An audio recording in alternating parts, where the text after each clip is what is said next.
El hombre, al estar condenado a ser libre, lleva sobre sus hombros el peso íntegro del mundo.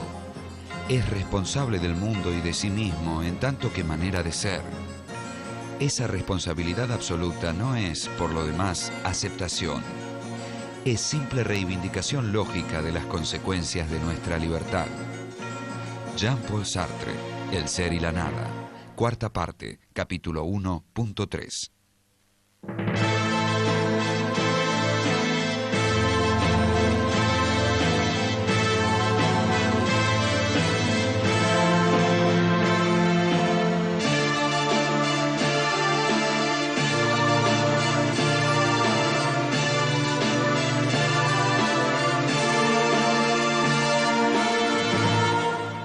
Jean-Paul Sartre.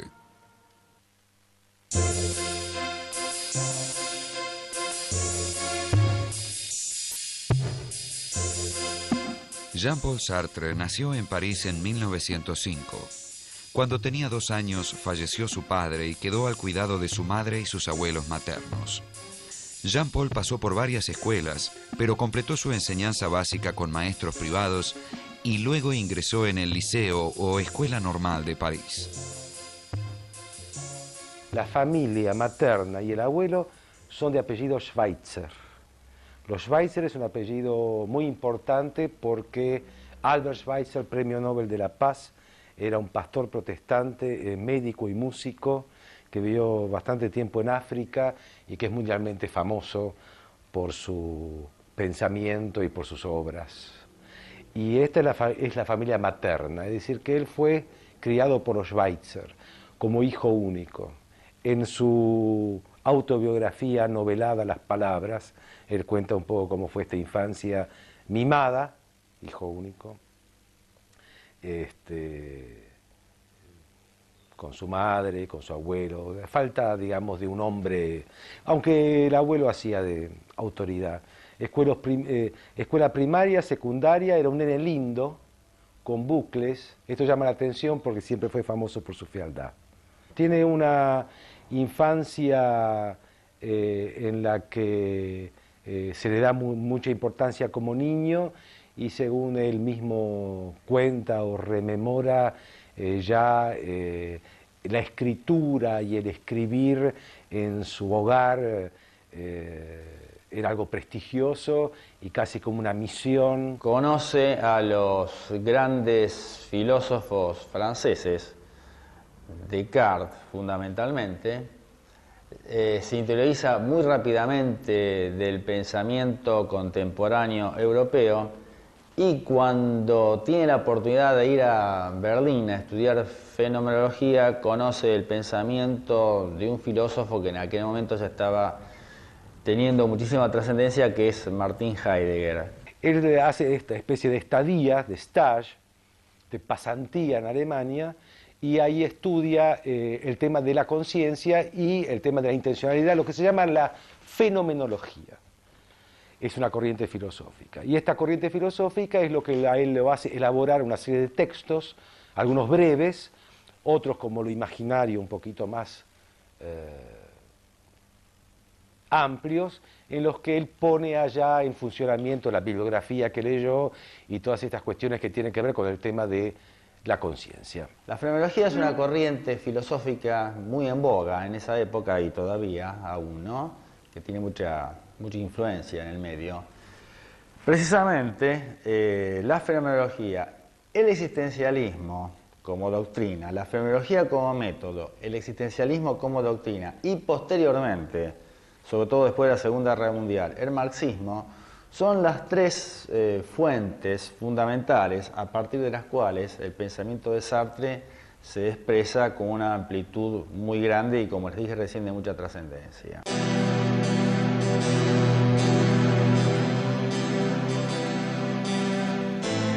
De vuelta en París, en 1929, Sartre formó pareja con su condiscípula Simone de Beauvoir, quien sería su compañera hasta el fin de su vida, y se dedicó a la enseñanza de la filosofía.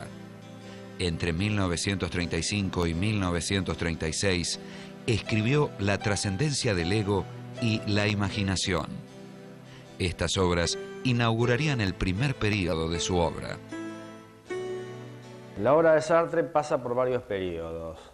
El primer periodo, que va de los años 1935 al año 1943-44 aproximadamente, fundamentalmente la obra anterior al Ser y la Nada que más remarcamos es el bosquejo de una de las teorías de las emociones, y en esta obra y en los textos literarios de Imaginaire o los textos de Baudelaire muestra lo que él llama la trascendencia del ego.